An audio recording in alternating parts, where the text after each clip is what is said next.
Hello and welcome back. In this tutorial, we're going to go over some additional tips for managing your files and organizing them, and then finding those photos later on once you've gone through and you've rated your images and added keywords. So we have two ways of organizing our files, either when we bring them in, when we add them to Lightroom CC, or we can do it after.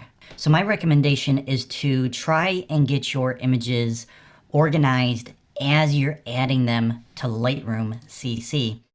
And as you know, once you bring those in for review, you can add them to a specific album, or you can create a new one. So what I would do is I would create a new album for the images you're bringing in at the time of that particular project. This way you can keep them organized in that particular album and they're not going to get mixed up with other photos. Now, if you decide not to do that or you forget to do that, you can always come over here and create a new album from here. And then as you begin shooting more and more, you will begin shooting the same type of events. You could have multiple vacations. You could have wedding photos if you're a wedding photographer, if you're a portrait photographer. You could have portrait clients. If you're just taking pictures of your kids, you can have another folder just for them. And this will help keep everything organized so you can find what you need when you need it versus having everything combined in one folder or one album. So just remember that an album is going to be specific to that particular event. Then a folder is going to be a placeholder where all your similar events are kept together. So you can have a folder for vacation. You can have a folder for all the weddings that you've done in 2018, or maybe just a folder of your kids. And then within that folder, you could have 20 different albums of your kids as they begin to get older. So you could have an album of your kids at age 1, age 2, age 3, etc. But they are going to be all organized or all together in your folder kids, or whatever you call it, family. Family photos, vacation photos, whatever you want to do to organize your images to help you find what you need when you need it. So that's the first part of managing your files and getting everything organized. The next thing I would recommend doing is before you begin editing, you want to do this before you start editing, because if you don't, you're going to forget about it and you're not going to do it later on.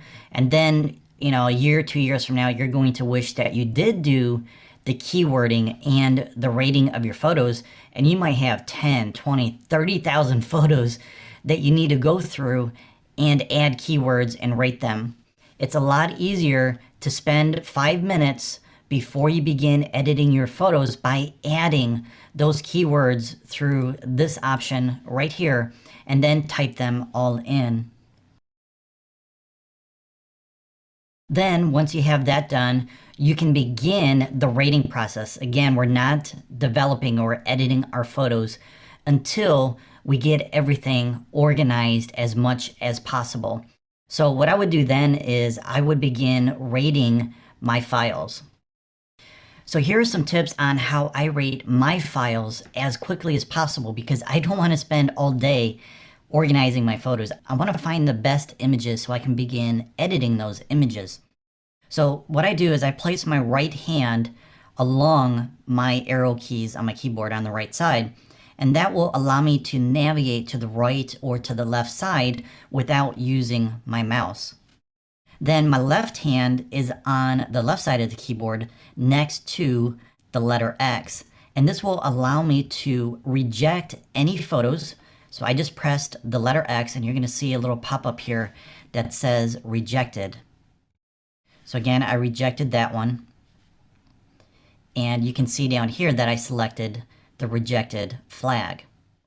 Then as I'm going through, if I find an image that I really like, I will give it 5 stars if I think it's the best of the best. If not, I will give it 3 or 4 stars depending on what I think the quality of that image is. Anything less than 3 stars to me should be rejected, and it shouldn't ever see the light of day. So your rating system should be developed based on your own preferences.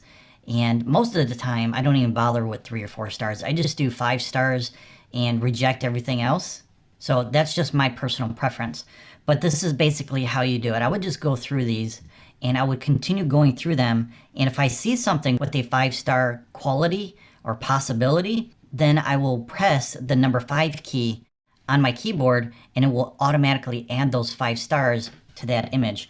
So I'm just going back and forth between the X key and the 5 key. If I'm not really sure that it's a 5-star, maybe I'll give it 4 stars so I can look at it again more closely later on and get into the image a little bit more by zooming in to see maybe if the image is sharper than I initially think.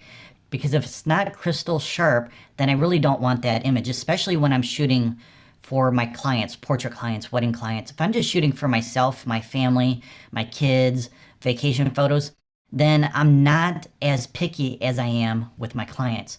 So again, I'm just going through and I'm using my arrow keys to navigate, pressing the letter X and the number 5 key as I go along. And this just makes it so easy to go through very quickly and reject and keep your favorite photos. So that's how I rate my images. You're gonna have to come up with your own system for rating.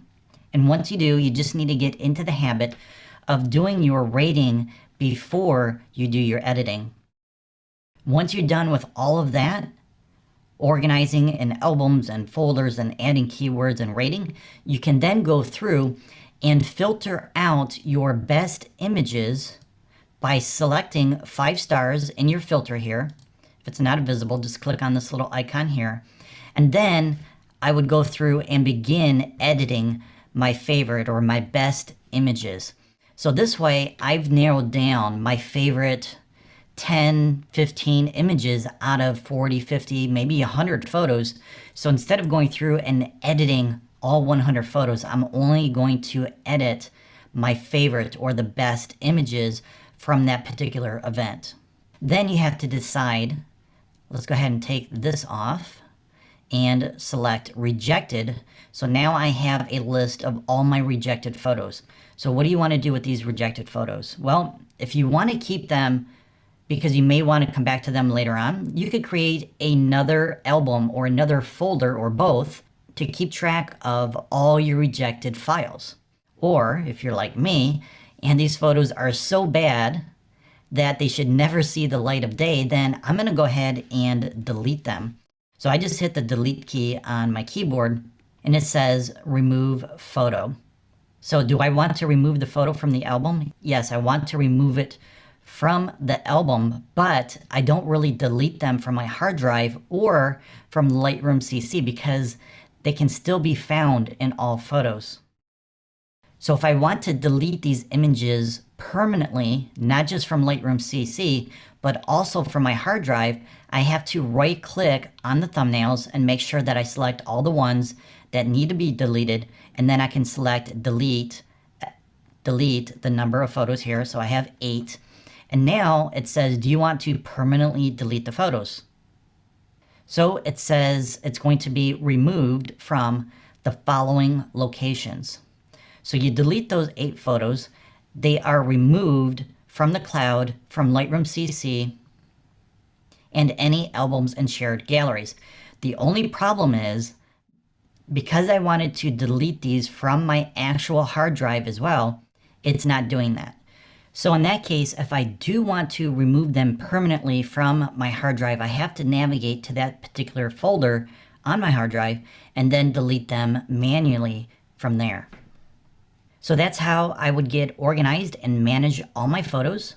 That way you can easily find them based on the search filter options here or by adding in a specific keyword up here to find that one specific image. In the next lesson, the fun begins because we will now begin learning how to edit our images in Lightroom CC.